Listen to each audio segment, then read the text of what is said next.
당신의 뇌는 하루에 10만 개씩 뇌세포가 사라지고 있습니다.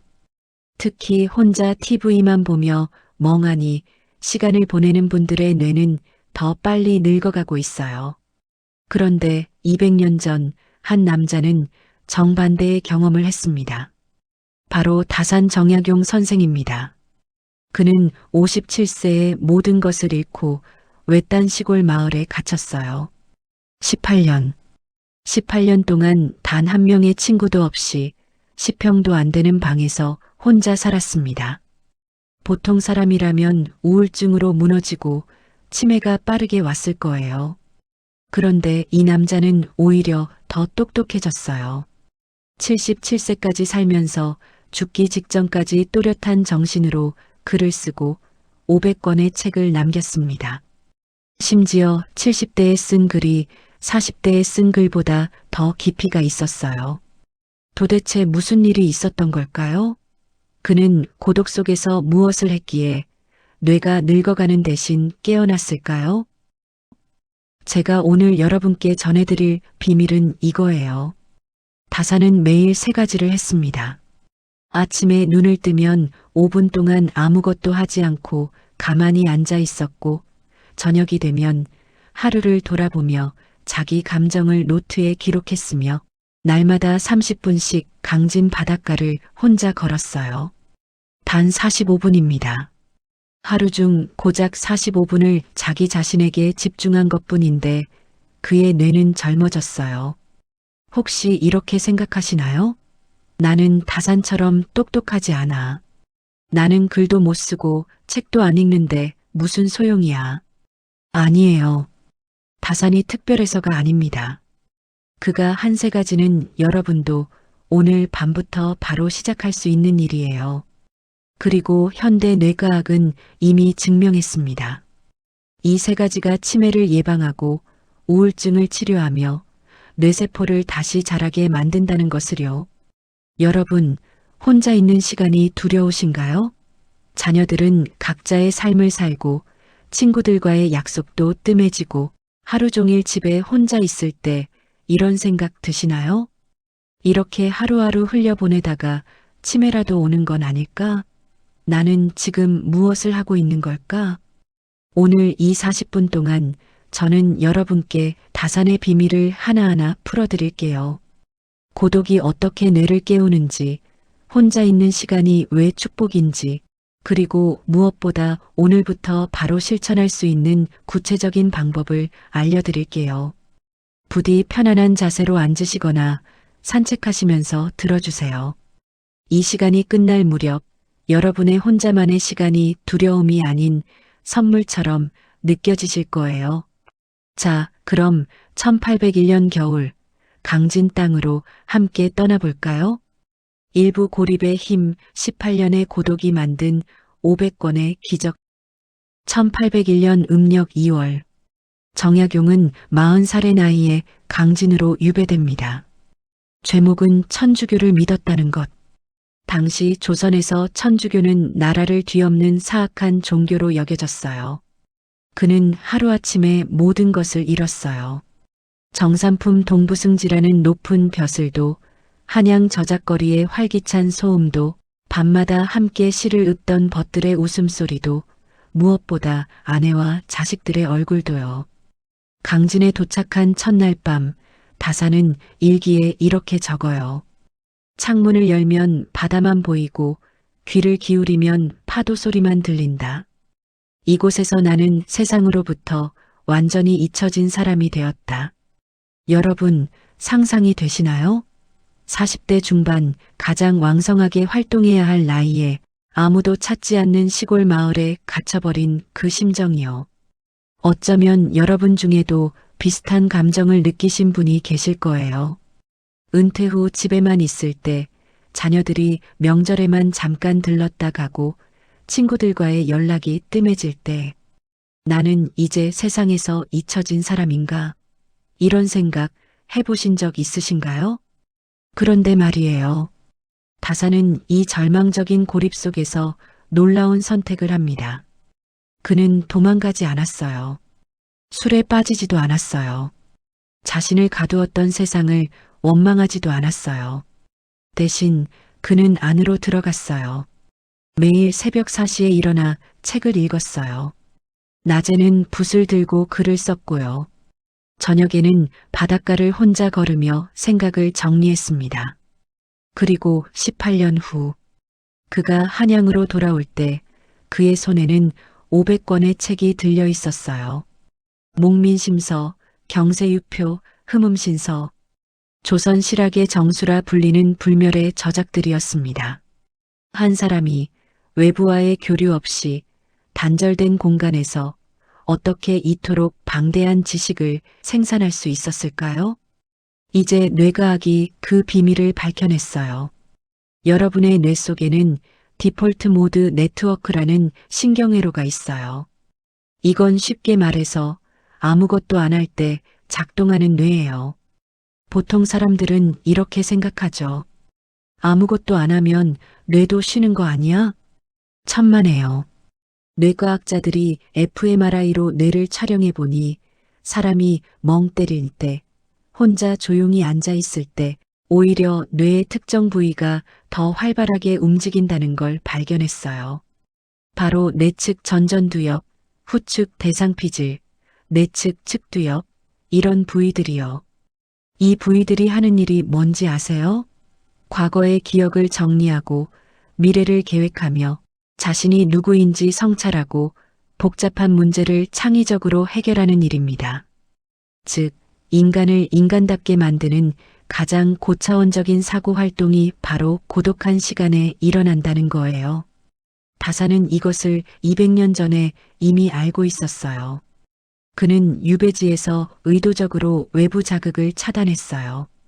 시끄러운 곳을 피하고 술자리를 거절하고 혼자만의 시간을 극대화했습니다. 그 결과 그의 뇌는 재부팅 되었어요.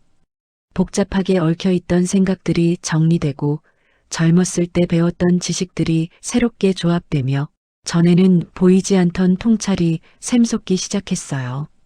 여기서 중요한 게 있어요. 다사는 그냥 멍하니 앉아있지 않았어요. 그에게는 특별한 루틴이 있었어요. 매일 아침 눈을 뜨면 가장 먼저 한 일이 있어요. 바로 조용히 앉아서 5분 동안 호흡에 집중하는 거였어요. 아무 생각도 하지 않으려고 애쓰지 않았어요. 그냥 숨이 들어오고 나가는 것을 지켜봤어요. 이게 뭔지 아세요? 현대 심리학에서 말하는 마인드풀리스 명상이에요. 하버드 의대에서 8주 동안 매일 명상을 한 사람들의 뇌를 MRI로 찍어봤어요. 놀랍게도 해마의 부피가 증가했어요. 해마는 기억을 담당하는 부위인데 치매가 오면 가장 먼저 손상되는 곳이에요. 즉, 매일 아침 5분씩 조용히 앉아 호흡에 집중하는 것만으로도 뇌세포가 다시 자란다는 거예요. 여러분께 여쭤볼게요. 요즘 하루 중 얼마나 진짜 혼자만의 시간을 가지고 계신가요? TV를 끈 채로 스마트폰도 치워두고 아무 소리도 없이 그냥 앉아있는 시간 말이에요. 혹시 그런 시간이 무섭진 않으신가요? 혹시 그 침묵 속에서 불안한 생각들이 몰려오진 않으신가요? 괜찮아요. 처음엔 누구나 그래요. 다산도 처음 몇 달은 견디기 힘들어했어요. 밤마다 가족 생각에 눈물을 흘렸고 미칠 것 같은 적막에 몸부림쳤어요. 하지만 그는 포기하지 않았어요. 그리고 6개월쯤 지나자 신기한 일이 벌어졌어요. 그의 일기에는 이런 문장이 등장하기 시작해요. 오늘은 맑은 생각이 샘처럼 솟아났다. 혼자 걷다가 문득 깨달음을 얻었다. 고요함 속에서 진정한 나를 만났다. 여러분도 할 수 있어요. 다산이 18년을 견뎌냈다면 우리는 하루 5분부터 시작해보는 거예요. 내일 아침 눈을 뜨면 바로 스마트폰을 보지 마세요. 침대에 앉아서 혹은 의자에 앉아서 딱 5분만 조용히 앉아 계세요. 아무 생각도 하지 않으려고 애쓸 필요 없어요. 그냥 호흡에 집중하세요. 숨이 들어오고 나가는 것을 느껴보세요. 이 5분이 여러분의 하루를 바꿔요. 뇌의 디폴트 모드 네트워크가 깨어나면서 하루를 계획하고 마음을 정리할 준비가 돼요. 오늘 일부에서 기억해 주실 핵심은 이거예요. 고립은 끝이 아니라 시작입니다. 외부 세계가 조용해질 때 비로소 내면 세계가 깨어나요. 그런데 말이에요. 고독한 시간을 가진다고 해서 저절로 뇌가 똑똑해지는 건 아니에요. 다산에게는 특별한 기술이 있었어요. 그는 혼자 있을 때 어떤 특별한 방식으로 자기 자신을 관찰했어요. 바로 신독이라는 개념인데요. 이게 뇌과학적으로 어떤 의미인지 2부에서 깊이 있게 풀어드릴게요. 홀로 있을 때를 삼간다. 신독. 다산 정약용이 평생 가장 중요하게 여긴 수행 원칙이에요.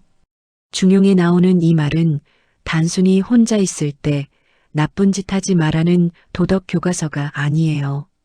이건 뇌를 훈련시키는 최고의 인지 기술이었어요. 다산은 유배지에서 매일 저녁 하루를 돌아보는 시간을 가졌어요. 그는 작은 수첩에 이렇게 적었어요. 오늘 아침 나는 화가 났다. 왜 화가 났는가? 생각해보니 아침밥이 늦게 나온 것 때문이었다. 그런데 밥을 늦게 준 하인에게 짜증을 낸 내가 과연 옳았는가? 오늘 오후 책을 읽다가 졸았다. 왜 졸았는가? 어젯밤에 잠을 설쳤기 때문이다. 왜 잠을 설쳤는가? 쓸데없는 걱정 때문이었다. 여러분, 이게 보통 일이 아니에요. 자기 감정을 관찰하고 그 원인을 추적하며 스스로를 피드백하는 이 과정. 이게 바로 현대 뇌과학에서 말하는 메타인지예요. 메타인지란 생각에 대한 생각이에요. 내가 지금 무슨 생각을 하는지 아는 능력. 내 감정이 왜 일어났는지 파악하는 능력. 내 행동 패턴을 객관적으로 보는 능력이요. 이 능력을 관장하는 곳이 바로 뇌의 전전두엽이에요. 그런데 여기서 핵심은 이거예요. 전전두엽은 나이가 들면서 가장 먼저 쇠퇴하는 부위예요. 치매의 초기 증상이 뭔지 아세요?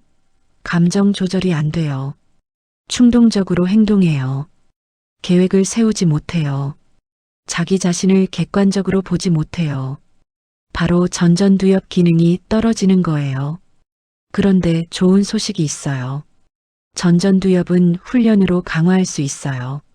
어떻게요? 바로 신독 같은 자기 관찰 연습을 통해서요. 캘리포니아 대학의 신경과학자 리처드 데이비슨 박사팀은 명상 수행자들의 뇌를 20년간 추적 연구했어요. 결과가 놀라웠어요.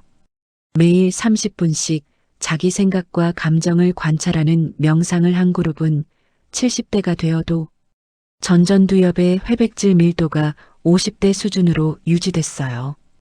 반면 아무런 정신 훈련을 하지 않은 그룹은 나이에 맞게 전전두엽이 위축됐고요. 다산은 명상이라는 말을 쓰지 않았지만 본질적으로 똑같은 일을 했어요. 매일 저녁 하루를 되돌아보며 자신의 마음을 관찰했어요. 오늘 내가 왜 그런 생각을 했을까? 내 감정의 뿌리는 어디에 있을까? 내일은 어떻게 하면 더 나아질 수 있을까? 이 질문들이 그의 전전두엽을 날마다 단련시킨 거예요. 제가 특별히 감동받은 다산의 일기 한 대목을 읽어드릴게요. 1805년 유배 5년째 되던 해 여름이었어요. 오늘 아침 두 아들에게 편지를 썼다. 편지를 쓰면서 눈물이 났다. 아이들의 얼굴이 떠올라서가 아니었다. 내가 아버지로서 제대로 된 가르침을 주지 못한다는 사실이 슬펐다. 하지만 잠시 후 나는 깨달았다. 나는 지금 슬픔에 빠져 있는 게 아니라 슬픔을 보고 있었다. 슬픔이라는 감정을 마치 구름처럼 바라보고 있는 또 다른 내가 있었다. 그 순간 슬픔이 조금 가벼워졌다. 여러분, 이게 무슨 뜻인지 아시겠어요? 다산은 자기 감정에 빠지지 않았어요. 감정을 관찰했어요. 아, 나는 지금 슬픔이라는 감정을 느끼고 있구나. 이렇게 한 발짝 뒤로 물러서서 자기 마음을 바라보는 능력. 이게 바로 전전두엽이 하는 일이에요. 그리고 이 능력이 있는 사람은 감정에 휩쓸리지 않아요. 우울증에 빠지지 않아요. 치매도 훨씬 천천히 와요. 그런데 이걸 어떻게 훈련할 수 있을까요? 다산의 방법은 아주 간단했어요. 매일 저녁 잠들기 전 10분만 시간을 냈어요. 그리고 노트에 딱 3가지만 적었어요. 첫째, 오늘 나는 어떤 감정을 느꼈는가? 둘째, 그 감정은 왜 일어났는가? 셋째, 내일은 어떻게 하면 더 나아질 수 있을까? 여러분께 질문 하나 드릴게요. 지난 일주일을 돌아봤을 때 어떤 감정이 가장 많이 드셨나요? 외로움이었나요? 무력감이었나요? 아니면 조급함이었나요? 그런데 더 중요한 질문은 이거예요. 그 감정을 느끼는 자신을 관찰해 보신 적 있으신가요? 아, 나는 지금 외롭다는 감정을 느끼고 있구나. 나는 지금 불안하구나. 이렇게 한 발 떨어져서 본 적이 있으신가요? 만약 없으셨다면 오늘부터 시작해 보세요. 매일 저녁 잠들기 전 딱 10분만 시간을 내보세요. 노트 한 권을 펴놓고 이렇게 적어보는 거예요. 오늘 나는 어떤 감정을 느꼈는가? 그 감정은 왜 일어났는가? 내일은 어떻게 하면 더 나아질 수 있을까? 딱 3문장이면 돼요. 이 3문장을 적는 10분이 여러분의 뇌를 지켜요. 전전두엽을 단련시키고 치매를 예방하며 무엇보다 내가 내 삶의 주인이라는 감각을 되찾게 해줘요. 예를 들어볼게요. 어떤 분이 이렇게 적었다고 해봐요. 오늘 나는 서운함을 느꼈다. 자식이 전화를 안 해서였다. 내일은 내가 먼저 전화를 걸어봐야겠다. 이게 전부예요. 하지만 이 간단한 문장 3개가 뇌를 변화시켜요.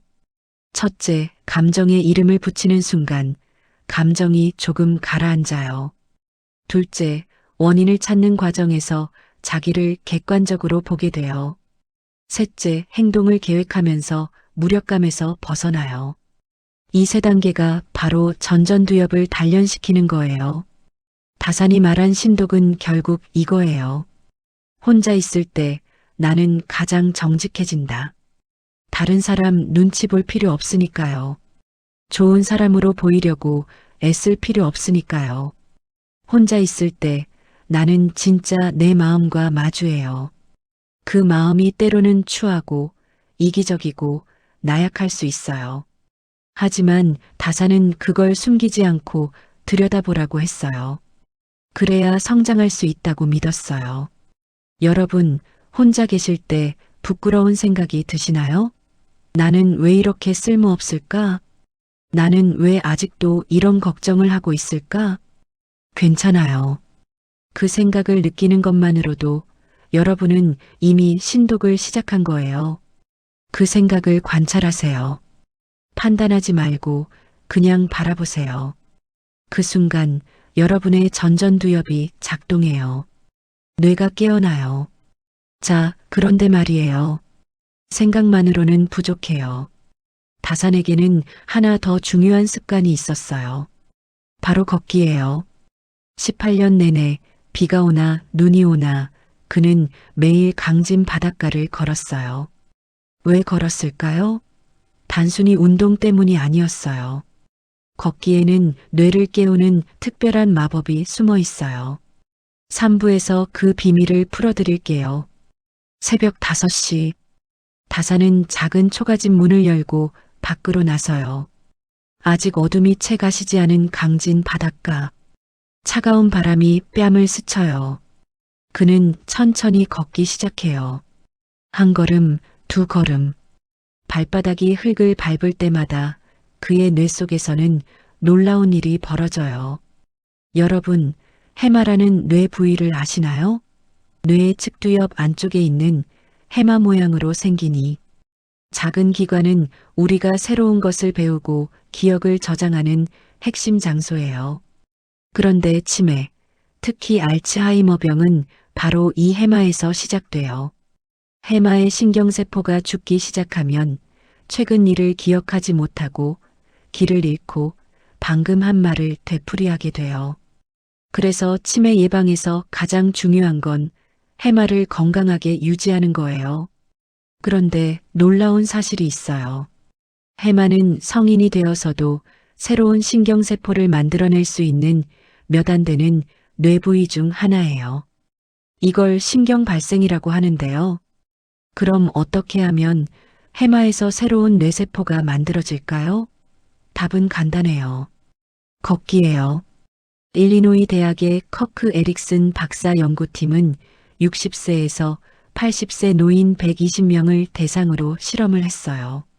한 그룹은 일주일에 3번, 하루 40분씩 빠르게 걷기를 했어요. 다른 그룹은 가벼운 스트레칭만 했고요.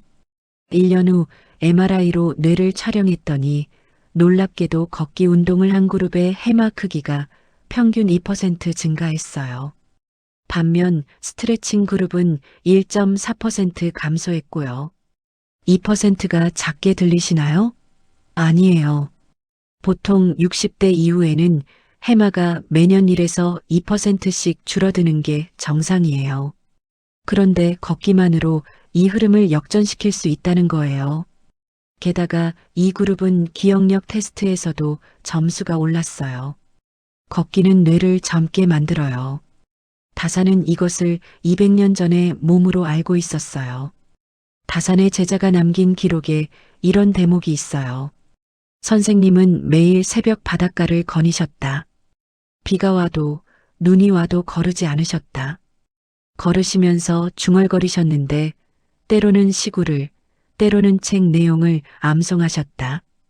다산은 그냥 걷지 않았어요. 걸으면서 생각했어요. 걸으면서 암송했어요. 걸으면서 문제를 풀었어요. 이게 중요해요. 단순히 몸만 움직이는 게 아니라 몸과 뇌를 함께 쓴 거예요. 스탠퍼드 대학의 마릴리 오펠조 박사는 이런 실험을 했어요. 학생들에게 창의적인 문제를 풀게 했어요. 한 그룹은 앉아서 풀었고 다른 그룹은 걸으면서 풀었어요. 결과는 걸으면서 푼 그룹이 60% 더 많은 창의적 아이디어를 냈어요. 왜 그럴까요? 걸을 때 우리 뇌는 두 가지 일을 동시에 해요. 첫째, 리듬감 있는 운동이 뇌에 산소와 혈액을 공급해요. 둘째, 주변 풍경을 보면서 자극을 받지만 그 자극이 너무 강하지 않아서 생각에 방해가 되지 않아요. 이 두 가지가 합쳐지면 뇌는 확산적 사고 모드로 전환돼요. 고정관념에서 벗어나고 새로운 연결고리를 찾으며 통찰이 떠오르는 상태가 되는 거죠. 다산이 목민심서의 많은 아이디어를 바닷가 산책길에서 떠올렸다는 건 우연이 아니에요. 걷기는 단순한 운동이 아니라 뇌를 깨우는 명상이었어요. 그런데 걷기에는 또 하나 중요한 효과가 있어요. 바로 우울증 치료예요. 유배 생활 초기 다산은 심한 우울증에 시달렸어요. 밤마다 가족 생각에 잠을 이루지 못했고 아침에 일어나도 아무것도 하고 싶지 않았어요. 하지만 그는 억지로라도 매일 아침 밖으로 나갔어요. 그리고 걸었어요. 듀크 대학 의학센터에서 우울증 환자 156명을 대상으로 연구를 했어요. 한 그룹은 항우울제를 복용했고 다른 그룹은 일주일에 3번, 30분씩 걷기 운동을 했어요. 4개월 후 결과는 두 그룹 모두 우울증이 비슷하게 개선됐어요. 하지만 1년 후 추적 조사에서 차이가 났어요. 약을 먹은 그룹은 38%가 재발했는데 운동한 그룹은 단 8%만 재발했어요. 걷기는 약보다 더 근본적인 치료였어요. 왜냐하면 걷기는 뇌의 구조 자체를 바꾸니까요.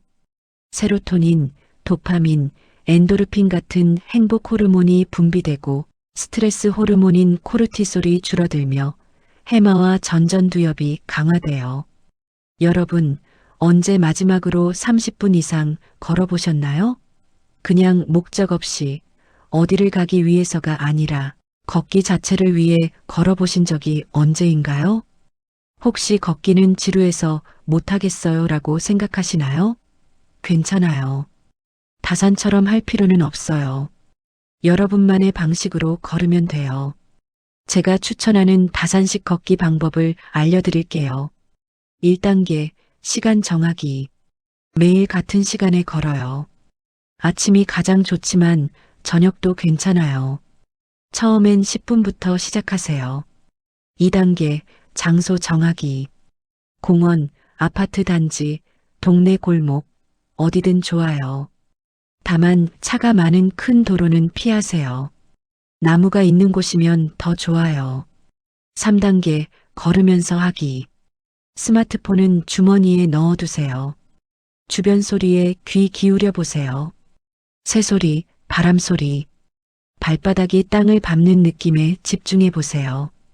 혹은 좋아하는 시 한 구절을 중얼거려 보세요. 걷기는 거창한 운동이 아니에요. 그냥 한 발 한 발 내딛는 거예요. 그 발걸음이 쌓이면 여러분의 해마가 자라요. 우울이 걷어지고 생각이 맑아져요. 자, 이제 마지막 파트예요. 지금까지 우리는 다산의 3가지 비밀을 배웠어요. 첫째, 고립 속에서 뇌를 재부팅하는 법. 둘째, 자기 관찰로 전전두엽을 단련하는 법. 셋째, 걷기로 해마를 키우는 법. 이제 실전이에요. 사부에서는 오늘 밤부터 바로 실천할 수 있는 다산식 고독 루틴 3가지를 정리해 드릴게요. 사부 실전 가이드. 오늘부터 시작하는 다산식 고독 루틴 8분. 여러분, 여기까지 오느라 수고 많으셨어요. 이제 가장 중요한 부분이에요.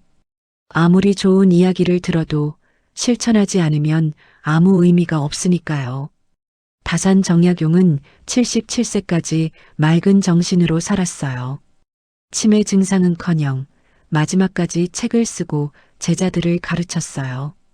그의 비밀을 우리 삶에 어떻게 적용할 수 있을까요? 복잡하게 생각하지 마세요. 딱 3가지만 기억하시면 돼요. 루틴 1, 아침 5분, 침묵의 시간. 아침에 눈을 뜨면 바로 스마트폰을 보지 마세요. 침대에 앉아서 혹은 의자에 앉아서 딱 5분만 조용히 앉아 계세요. 아무 생각도 하지 않으려고 애쓸 필요 없어요.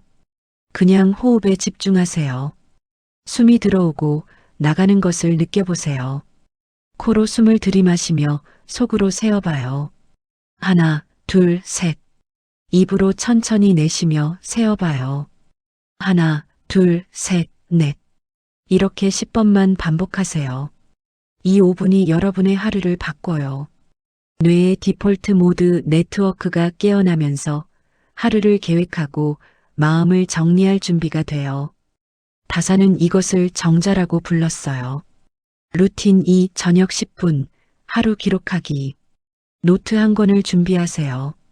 두꺼운 거 아니어도 돼요. 얇은 공책이면 충분해요. 매일 저녁 잠들기 전 10분만 시간을 내세요. 그리고 딱 3가지만 적어보세요. 첫째, 오늘 나는 어떤 감정을 느꼈는가? 예를 들어, 아침에 자식 전화를 기다렸지만 오지 않아서 서운했다. 점심 먹고 산책하면서 햇살이 따뜻해서 기분이 좋았다. 감정에 이름을 붙여주세요. 서운함, 기쁨, 불안, 평온함. 둘째, 그 감정은 왜 일어났는가? 자식이 나를 잊은 것 같아서, 오랜만에 날씨가 좋아서. 원인을 찾아보세요. 셋째, 내일은 어떻게 하면 더 나아질까? 내가 먼저 전화를 걸어봐야겠다. 내일도 산책 나가야겠다. 작은 행동 하나만 적으세요. 이 3문장이 여러분의 전전두엽을 단련시켜요. 감정을 관찰하고 원인을 추적하며 미래를 계획하는 이 과정이 바로 신독이에요. 루틴 3, 하루 30분, 걷기 명상. 매일 같은 시간에 30분만 걸으세요. 스마트폰은 주머니에 넣어두고 이어폰도 빼세요. 그냥 걸으세요. 처음엔 생각이 많이 날 거예요. 저녁에 뭐 먹지? 아까 그 사람이 왜 그랬을까? 내일 병원 예약해야 하는데. 괜찮아요. 그냥 두세요. 생각을 막으려고 하지 마세요. 대신 발걸음에 집중해 보세요. 오른발, 왼발, 오른발, 왼발. 10분쯤 걷다 보면 생각이 조금씩 가라앉아요. 주변이 보이기 시작해요. 나뭇잎이 바람에 흔들리는 모습, 하늘의 구름, 지나가는 사람들의 얼굴.